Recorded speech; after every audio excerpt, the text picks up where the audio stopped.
Wabnaha waja'alnaha wabnaha ayatan lil alamin, kami jadikan Siti Maryam perempuan itu tadi, wabnaha dan putranya, ayatan lil alamin, menjadi bukti kekuasaan, bukti yang sangat jelas tentang kemahakuasaan Allah lil alamin bagi jin dan manusia. Jadi wa ma khalaqtul jinna wal insa illa liya'budun. Kami tidak ciptakan jin dan manusia itu illa liya'budun, kecuali untuk menyembah kepadaku. Jadi jin dan manusia yang mendapatkan taklif. Karena begitu, maka kemudian di sini disebutkan ayatan lil alamin, menjadi bukti kekuasaan. Peristiwa Nabi Siti Maryam dan Nabi Isa itu adalah bukti kemahakuasaan Allah tanpa harus menghiraukan hukum sebab akibat. Orang yang menikah kan berakibat melahirkan anak. Itu sebab akibat. Nah, tapi Siti Maryam walaupun tidak menikah dan tidak selingkuh bisa melahirkan anak, melahirkan putra. Itu adalah terlepas dari hukum sebab akibat. Bagaimana judul yang pernah saya angkat itu ketika berbicara tentang Nabi Ibrahim. Nabi Ibrahim dibakar, tidak hangus, tidak terbakar, malah selamat. Nah itu bahwa maha kuasaan Allah itu tidak harus melalui jalur hukum sebab akibat. Orang terbakar sebab dibakar. Aman Nabi Ibrahim dibakar tapi tidak terbakar. Itu kan sudah menyimpang dari hukum sebab akibat.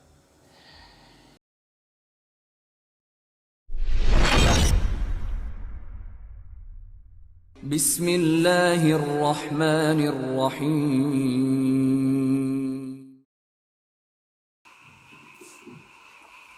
Assalamualaikum warahmatullahi wabarakatuh. Waalaikumsalam.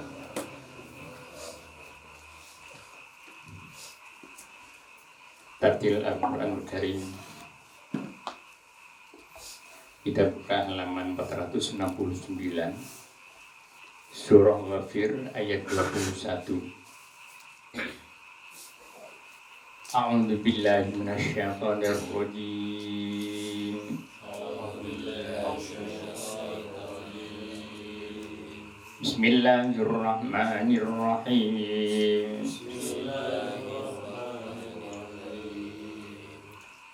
Awalam yatiru fil ardi fayanzuru kaifa kana aqibatul ladzina kanu min qablihim. Awalam yasiru fil ardi fayanzuru kaifa kana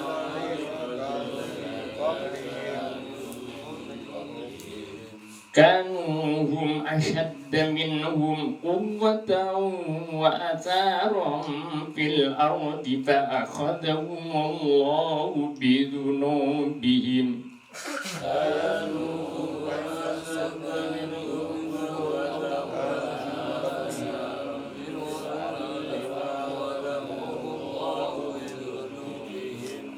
Wa ma kana lahum min Allahi min waq.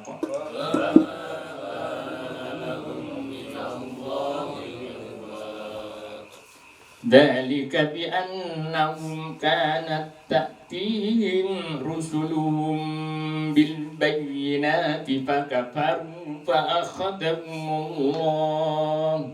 Dzalika bi annahum kanat ta'tihim rusuluhum bil bayyinati fakafaru fa akhadhahumullah. Innahu qawiyyun syadidul iqab. Innahu qawiyyun syadidul iqab. Walaqad arsalna Musa biayatina wa sultanin mubinin ila fir'auna wa haman. Walaqad arsalna Musa biayatina wa sultanin ila fir'auna wa haman. Ila fir'auna wa haman wa qaruna faqalu sahirun kadzdzab. Ya fir'auna wa qaruna falamma ja'ahum bil haqqi min 'indina qalu qatulu abna'al ladzina amanu ma'an فلما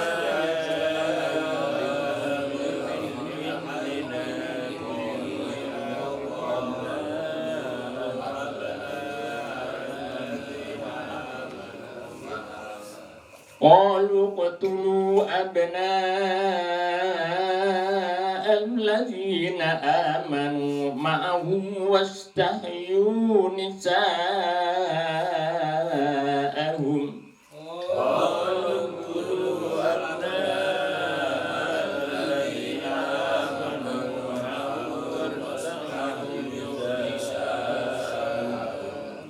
وما كيد الكافرين إلا في ضلال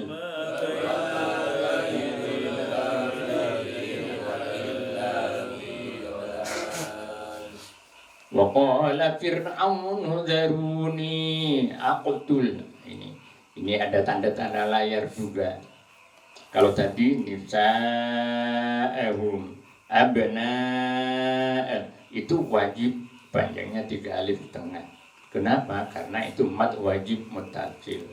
Mat itu artinya bacaan panjang, wajib itu harus dipanjangkan dengan hukum wajib. Mutasil artinya bersambung. Bersambungnya itu huruf mat ketemu hamzah dalam satu kalimat. Mana huruf matnya? Non harkat fathah. Itu mat bacaan panjang. Abna panjang. Nah, bacaan panjang non ketemu dia diberi alif itu ketemu hamzah. Hamzah dalam satu kalimat. Nah, bentuk seperti itu disebut mat wajib muttasil. Beda dengan yang ini. Sama-sama ada tanda layar. Zeruni aqtulu. Ni non kasroh ada ya mati. Itu bacaan emat panjang. Ni tidak boleh dibaca daruni, harus dibaca panjang. Nah, panjang ini ketemu hamzah aqtulu. Itu beda di lain kalimat.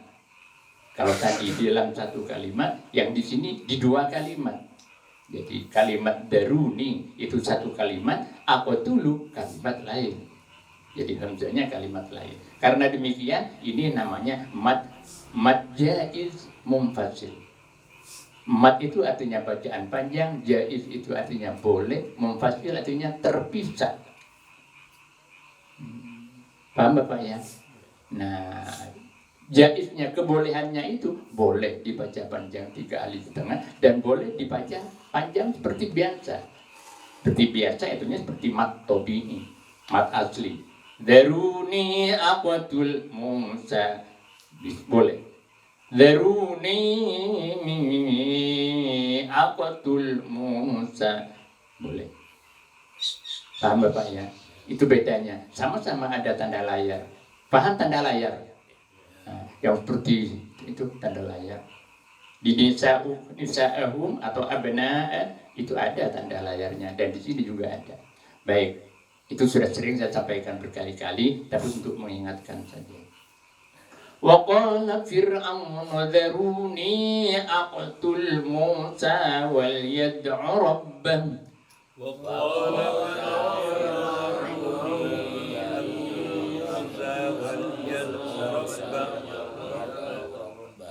Memang mengetahui hukum-hukum bacaan dalam Al-Quran itu fardu kifayah, bukan fardu ain.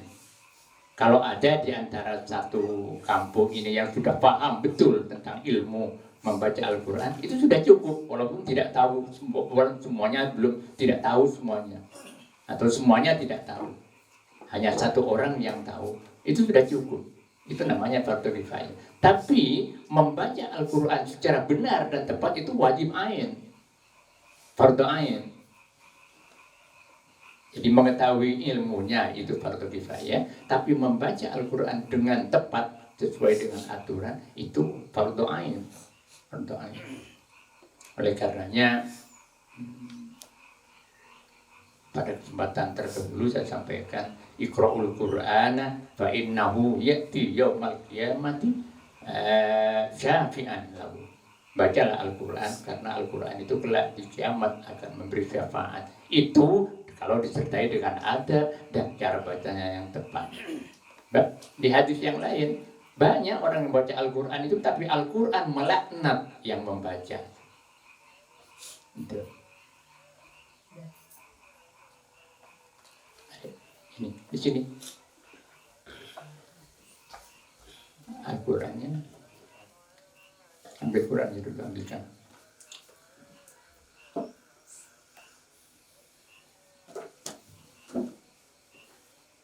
Jadi kaming qari'il Quran wal anu yal anu. Banyak sekali orang yang baca Al-Quran, tapi Al-Quran justru melaknat orang yang membaca itu. Kenapa? Karena dibaca dengan cara tidak sopan, tidak menggunakan adab tata krama membaca Al-Quran. Dan kemudian bacaannya juga salah-salah, tidak sesuai dengan aturan cara membacanya. Itu Al-Quran melaknatnya, bukan barang memberi syafaat, tapi melaknatnya. Nah, oleh karenanya membaca Al-Quran dengan tepat itu wajib fardu ain. Nah, kemudian kalau pun mengetahui ilmunya itu fardu kifayah saja. Kita lanjutkan. Inni akhafu ayyubaddila dinakum aw ayyuzhira fil ardil fasad. Inni akhafu ayyubaddila dinakum aw ayyuzhira fil ardi fasad. Wa qala Musa inni udtu bi rabbi wa rabbikum min kulli mutakabbirin la yu'minu bi yaumil hisab. Wa qala Musa inni udtu bi rabbi wa rabbikum min kulli mutakabbirin la yu'minu bi yaumil Sadaqallahul azim. Tafsir Al-Quran Karim. Kita buka halaman 329.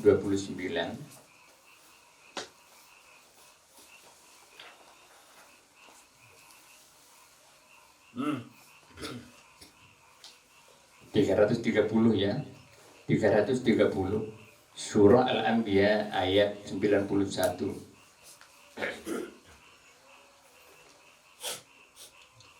A'udzu billahi minasyaitonir rajim. Bismillahirrahmanirrahim. Alhamdulillahirabbil alamin. Wassalatu wassalamu ala asyrofil mursalin sayyidina Muhammad wa ala alihi wa sahbihi ajma'in. Amma ba'du. Fa inna afdalal hadiits kitabullah wa khairul hadi hadi Muhammadin sallallahu alaihi wasallam wa syarrul umuri muhdatsatuha wa kullu muhdatsatin bid'ah. A'udzu billahi minasyaitonir rajim. Wallati ahsanat farjaha fanafakhna fiha min ruhina wa ja'alnaha wa ibnaha ayatan lil alamin. Sadaqallahul azim. Ini satu ayat, karena di dalam Al-Quran itu ada pengelompokan ayat. Ada terkadang satu kelompok ayat itu sampai banyak ayat. Yang ini hanya satu, karena satu kelompok pembicaraan tentang satu topik. Nah, di sini hanya satu ayat. Adapun kemudian digabung dengan ayat yang lain, maka akan panjang nanti bahasannya. Baik, wallati ahsanat farjaha fanafakhna fiha min ruhina wa ja'alnaha wa ibnaha ayatan lil alamin. Alhamdulillah kita dipertemukan kembali oleh Allah Subhanahu wa taala dalam kajian Al-Qur'an yang meliputi tartilnya, meliputi cara bacanya dengan jelas, huruf per huruf jelas, sesuai dengan makharijil huruf, sesuai dengan tempat keluarnya huruf-huruf itu sendiri. Kemudian selain tartil, ada kajian-kajian tentang makna dan maksud dari ayat-ayat yang kita baca. Oleh karenanya pertemuan ini merupakan pertemuan yang sangat mulia karena berarti kita ikut menjaga Al-Quran. Kita ikut menjaga Al-Quran karena Allah Subhanahu wa taala berfirman, "Inna nahnu nazzalna dzikra wa inna lahu lahafizun." Kamilah yang menurunkan Al-Quran itu secara wahyu kepada Nabi melalui malaikat Jibril. Wa inna lahafizun, dan kamilah yang menjaga Al-Quran itu dari campur tangan-tangan jahil yang merubah wahyu-wahyu itu. Bagaimana kitab-kitab terdahulu, kitab Injil. Kalau kitab Injil itu aslinya sama ajarannya dengan kita, dengan Al-Quran. Dalam hal-hal yang bersifat akidah, yang bersifat kepercayaan. Adapun syariatnya beda. Tapi kemudian dirubah-rubah tentang akidah, misalnya ya Allah satu, Esa, Maha Esa. Dalam ajaran Injil, ajaran Taurat juga seperti itu. Tapi kemudian dirubah oleh tangan-tangan jahil lewat kekuasaan gereja, lewat kekuasaan keuskupan.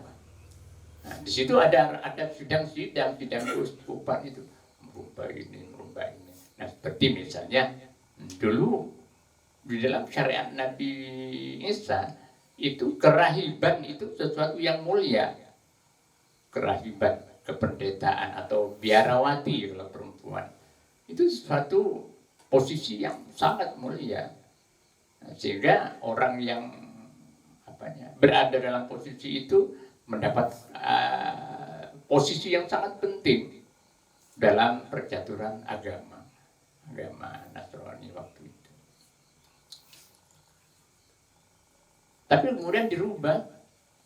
Nah, sekarang makanya waktu itu tidak menikah yang berada dalam posisi kerahiban atau kependetaan atau biarawati itu tidak menikah. Yang laki tidak beristri dan kemudian yang perempuan tidak bersuami. Termasuk yang akan kita kaji dalam ayat ini. Baik, saya ingin pertama kali mengkaji tentang ayat demi ayat sebelum kita urai dalam keseluruhan ayat itu. Di sini disebutkan wallati ahsanat farjaha, yang artinya wallati, dan ingatlah engkau kepada seorang perempuan. Allati itu kata sambung, kata penghubung untuk perempuan tunggal. Allati, kalau untuk seorang laki-laki tunggal itu allati. Kalau perempuan allati. Tapi untuk orang banyak, perempuan banyak allati. Kalau laki-laki atau untuk laki-laki alladina. Itu tata bahasanya. Wallati ahsanat farjaha, dan ingatlah engkau wahai Nabi Muhammad, allati, kepada seorang perempuan yang ahsanat farjaha, yang memelihara kehormatannya. Yang dimaksud di sini Siti Maryam. Allah memberitakan Nabi Muhammad untuk mengingat peristiwa ini, mengingat kejadian ini, dan diberitakan juga untuk mengingatkan umat manusia terhadap kisah daripada seorang perempuan mulia ini. Wallati ahsanat farjaha, dan ingatlah engkau wahai Nabi Muhammad, serta ingatkan juga manusia kepada seorang perempuan allati ahsanat farjaha. Ulama ada yang mengartikan ahsanat farjaha itu memelihara kehormatannya. Itu bahasa yang lembut, jadi pelembut bahasa. Pelembut bahasa disebut sebagai memelihara kehormatan. Padahal arti farjaha itu adalah farji, kemaluan perempuan. Itu farji. Tapi kemudian dalam terjemahan bahasa Indonesia yang lembut, agar supaya tidak kedengaran srono itu, tidak kedengaran ada cabulnya di situ. Nah, kemudian diterjemahkan dengan ahsanat farjaha, yang telah mampu memelihara kehormatannya. Orang-orang dengan menyebut kalimat itu sudah paham. Akan tapi kita perlu, makna yang sebenarnya perlu kita tahu bahwa farjaha itu adalah farji. Farji itu ya kalau diterjemahkan lebih dalam lagi ya, akan menjadi apa? Cabul ya. Cabul. Ya itulah kemaluan seorang perempuan. As-sonat farjaha. Nah di situ disebutkan oleh ulama, Siti Maryam itu memelihara kehormatannya baik dalam keadaan yang dihalalkan maupun yang diharamkan. Ada ulama mufassir yang mengartikan seperti itu, yang memasukkan seperti itu. Artinya, Siti Maryam itu menjaga kehormatan dirinya baik dalam keadaan dalam sesuatu yang dihalalkan. Yang dihalalkan itu menikah. Nah, Siti Maryam artinya tidak menikah. Apalagi yang diharamkan, misalnya lewat perzinahan, lewat perselingkuhan. Itu tidak Nabi Siti Maryam mampu memelihara kehormatannya itu dari sesuatu hal yang dihalalkan, yaitu menikah, maupun di dalam sesuatu yang diharamkan, yaitu perzinahan.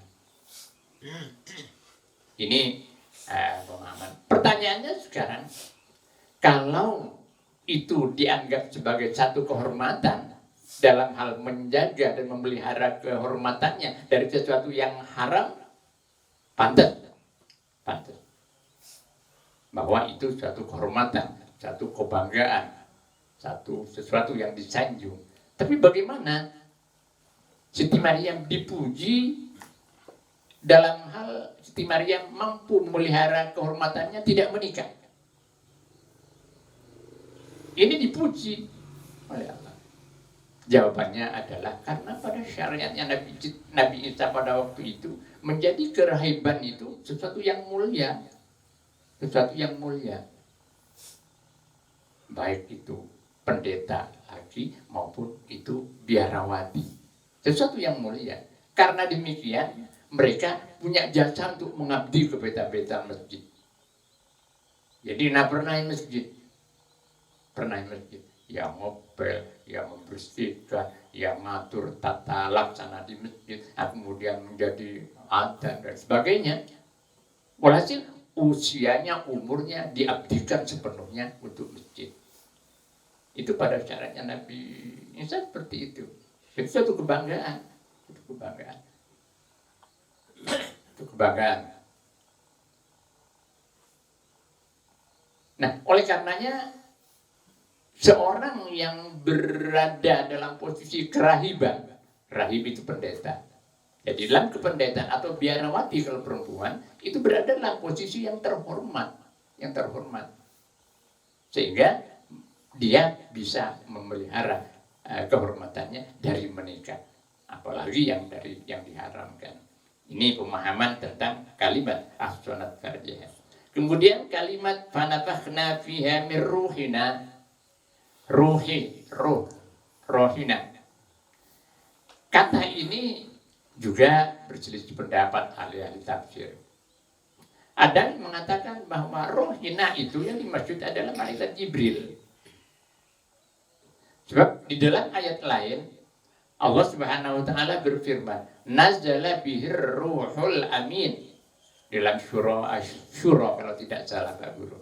Dalam surah Asy-Syura ayat 193. Asy-Syu'ara.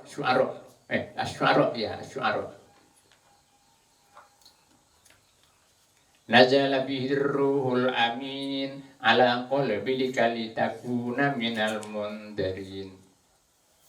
Asy-Syu'ara ya. Ada. Ayat berapa, Kiai? Ayat 9193. Kamu saya tuliskan aja biar lebih cepat.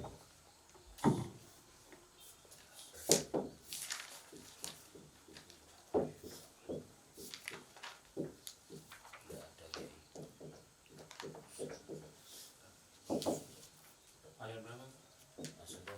Asyura sampai 52. Ayatnya sampai 52. Iya. Nasara.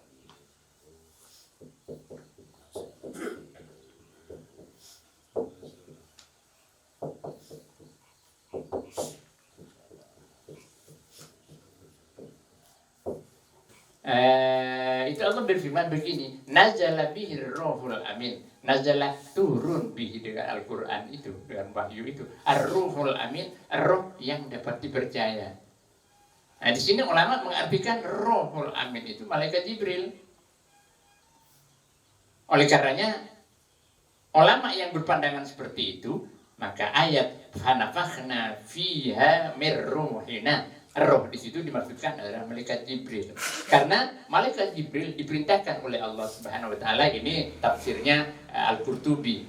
Allah merintahkan malaikat Jibril untuk meniupkan tiupan roh ke sakunya Siti Maryam. Saku disebul, akhirnya hamil Siti Maryam. Nah, ulama memahaminya seperti itu, makna daripada fanafakhna fiha mir ruhina. Ruhina. Ini pandangan yang pertama. Pemahaman yang pertama oleh sementara ulama ahli tafsir. Ada yang memahaminya ruhina di sini adalah sesuatu yang sifatnya rahasia. Karena roh itu adalah rahasia Allah yang tidak satu pun makhluknya, pun sehingga para nabi itu tidak paham, tidak tahu tentang roh, hakikat roh itu tidak tahu.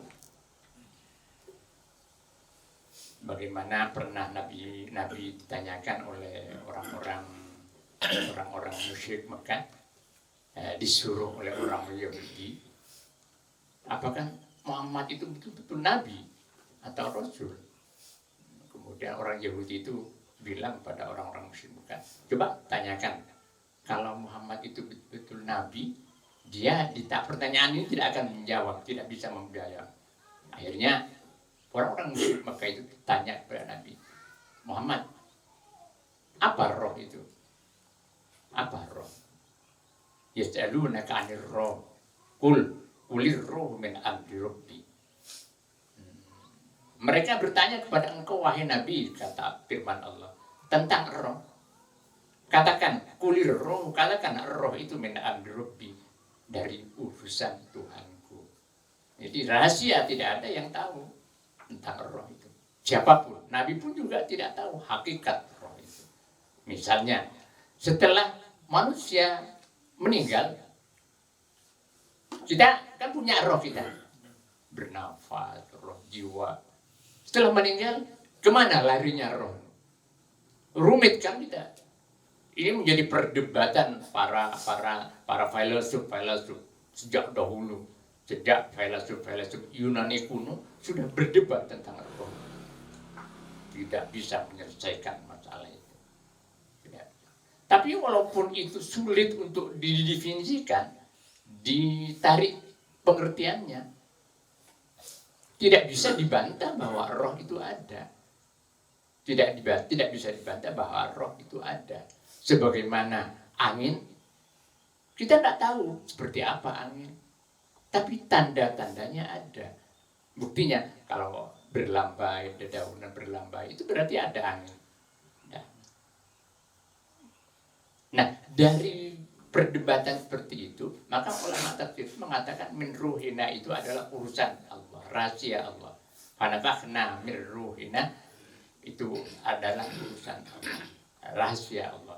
Tidak bisa kemudian kita kejar roh itu seperti apa, roh seperti apa, dan sebagainya. Dan roh itu apa pemaknanya? Karena memang rahasia sekali. Rahasia sekali. Berarti pertanyaan tadi antara lain, ketika manusia meninggal dunia, roh ini kemana? Kan begitu. Nah, oleh karenanya semuanya itu kembali kepada Allah. Ada yang mengatakan seperti itu. Nah, kembali kepada pendapat ulama yang mengatakan bahwa roh itu adalah rahasia dari Allah, maka menyatakannya itu adalah roh yang memang dirahasiakan oleh Allah, yang diberikan kepada Siti Maryam sehingga hamil. Walhasil ada beberapa pendapat-pendapat yang berbeda-beda. Terlepas dari semua perbedaan-perbedaan itu, bahwa yang jelas Siti Maryam itu hamil tanpa nikah, hamil tanpa perselingkuhan, dan hamil dengan cara yang luar biasa. Yang luar biasa. Keluar biasaan itu karena berbeda dengan adat. Secara akal, Tidak ada yang rumit. Karena sesuatu yang mustahil itu bisa kita pandang dari dua sudut. Yang pertama, kita pandang kemustahilan itu dari sudut akal. Kemudian yang kedua, kita pandang kemustahilan itu dari sudut adat. Secara adat, tidak bisa. Kalau secara akal, orang hamil secara akal, bisa. Tidak ada yang mustahil kalau ditinjau dari sudut akal. Dari segi akal. Akalnya di mana? Karena akidah itu kan hukumnya yang dipakai hukum akal, bukan hukum syariat. Ya, Tuhan itu satu. Kalau Tuhan itu lebih dari satu, rusak alam ini. Itu akal, bukan syariat. Jadi hukum akal. Nah, hukum akal itu hanya 3 hukumnya. Ada wajib akal, ada mustahil akal, ada jaiz akal. Jadi wajib akli, mustahil akli, dan jaiz akli.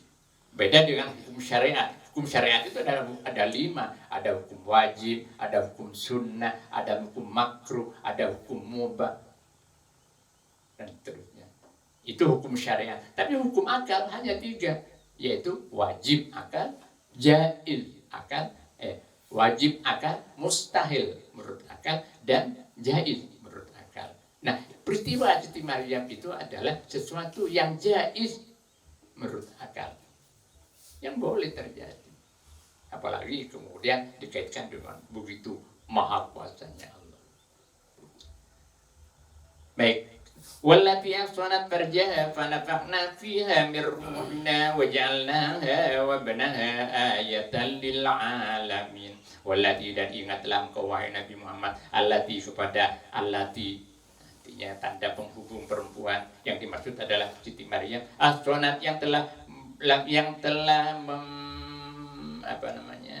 menjaga, memelihara, ahsanat. Oleh karenanya ini satu akar pengambilan kata dengan muhson. Ada kan kita dengar zina muhson. Ya. Zina muhson itu adalah perzinahan yang dilakukan di antara orang yang sudah punya keluarga. Muhson itu artinya yang diwajibkan memelihara kehormatannya. Yang diwajibkan memelihara keluarga. Misalnya seorang perempuan yang sudah berumah tangga, sudah punya suami, masih berselingkuh, perzinahannya itu disebut zina muhson. Zina muhson. Ahsanat farjiha, yang telah memelihara perempuan itu tadi farjiha kepada farjinya, artinya menjaga, memelihara kehormatannya. Fanafakhna fiha min ruhina, maka kemudian kami tiupkan fiha, di dalam dirinya, fiha atau ke dalamnya, ke dalam rahim perempuan yang memelihara kehormatannya itu, min ruhina, dari roh kami. Nah, roh kami ini ada yang memahami, ulama tafsir mengatakan bahwa roh ciptaanku, roh yang diciptakan oleh Allah Subhanahu wa taala. Waja'alnaha wa ibnaha ayatan lil alamin, waja'alnaha, dan kami jadikan kepada Maryam, kepada perempuan itu, wabnaha, dan anaknya, wabnaha, dan putranya, yaitu Nabi Isa, ayatan lil alamin, menjadi ayat, menjadi bukti kekuasaan Allah, lil alamin, bagi alam semesta. Ini aneh ya kalimat al-alamin ini. Ini kata jamak tapi jadi terbatas pengertiannya. Mestinya kata jamak itu kan mencakup seluruhnya, lebih luas. Tapi ini menjadi sempit, setelah dibuat kata jamak menjadi sempit. Karena al-alami itu artinya jin dan manusia. Jadi kembalikan. Alamun. Ini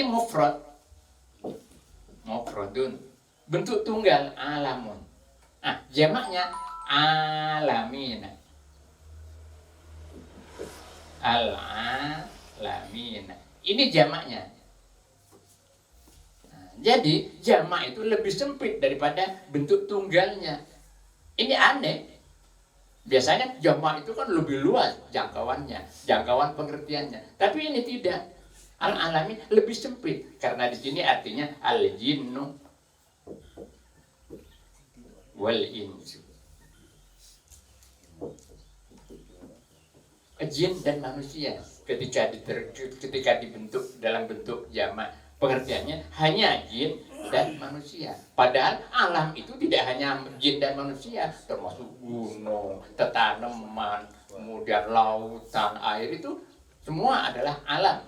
Alam itu artinya masyuballah. Alam yang disebut alam itu adalah sesuatu yang selain Allah, itu alam. Paham Bapak ya? Jadi alam itu adalah makhluk selain Allah. Kalau Allah tidak bisa disebut alam. Tapi ketika dibuat jamak al-alamin, maka kemudian terbatas pada pengertian jin dan manusia. Lebih sempit ayat al-alamin. Ini Allah menyebutkan setelah di awal ada kisah-kisah para nabi dan para rasul, tapi di sini Allah tidak menyebutkan kisah seorang nabi dan seorang rasul pun, tapi seorang perempuan yang bukan rasul dan bukan nabi, yaitu Siti Maryam. Tapi beliau itu memiliki kedudukan yang sangat tinggi. Walaupun bukan nabi dan bukan rasul, beliau berada dalam kedudukan yang sangat tinggi. Ketinggian dan keterhormatan Siti Maryam itu yang pertama bisa ditandai. Yang pertama, Siti Maryam sudah berbicara sejak kecil, sejak bayi, masih bayi sudah bisa berbicara. Di mana? Ya keterangannya pada keterangan yang ayat yang sebelumnya. Ketika Siti Maryam lahir, abahnya wafat sebelum lahir. Jadi Siti Maryam hamil, abahnya sudah wafat, Sayyidina Imran namanya. Ibunya Hannah. Itu sudah wafat sebelum Siti Maryam lahir. Nah, begitu lahir, singkat cerita, diasuh oleh Nabi Zakaria. Ketika diasuh oleh Nabi Zakaria itu, Nabi Zakaria mendapatkan keanehan-keanehan. Antara lain, ada rezeki. Ada buah-buahan. Belum musimnya durian, sudah ada durian. Belum musimnya rambutan, sudah ada rambutan. Belum musimnya apel misalnya, sudah ada apel. Nah, kemudian Nabi Zakaria tanya, kullama dakhala 'alaiha Zakaria al-mihrab wajada indaha rizqa qala anna laki hada. Kata Nabi Zakaria, ini dari mana Maryam kamu dapat rezeki ini, buah-buahan ini? Siti Maryam waktu itu masih bayi. Qala huwa min indillah. Siti Maryam berbicara, menjawab, huwa min indillah. Rezeki itu dari Allah, didatangkan dari surga. Itulah kisah ayat sebelumnya. Masih bayi sudah bisa berbicara. Itu kok ketinggian posisinya Siti Maryam. Kemudian yang kedua, masih bayi sudah dijamin rezekinya oleh Allah Subhanahu wa taala. Buktinya ada rezeki didatangkan dari surga.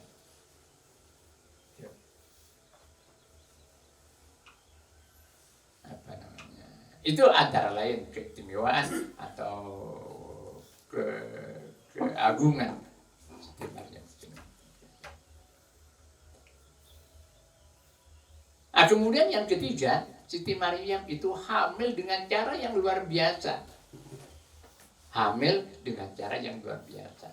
Nah, kemudian melahirkan seorang yang kemudian banyak manusia terjerembab dalam pemahaman yang salah. Karena Nabi Isa lahir dari seorang ibu yang tanpa ayah, nah, kemudian itu disebut anak Allah. Anak Allah, ya, itu kan banyak menjadi korban. Orang-orang berpikirnya menjadi tersesat.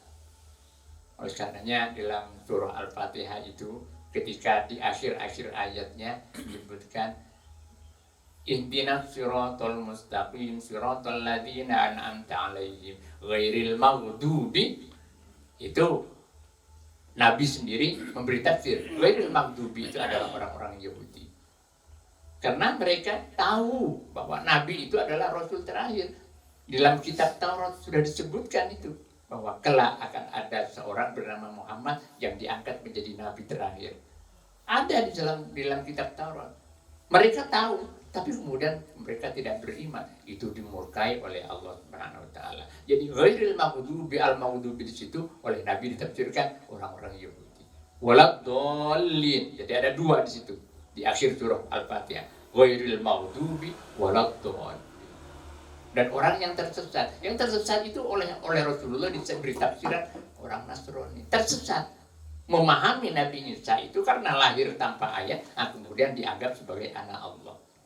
Tersesat cara berpikirnya.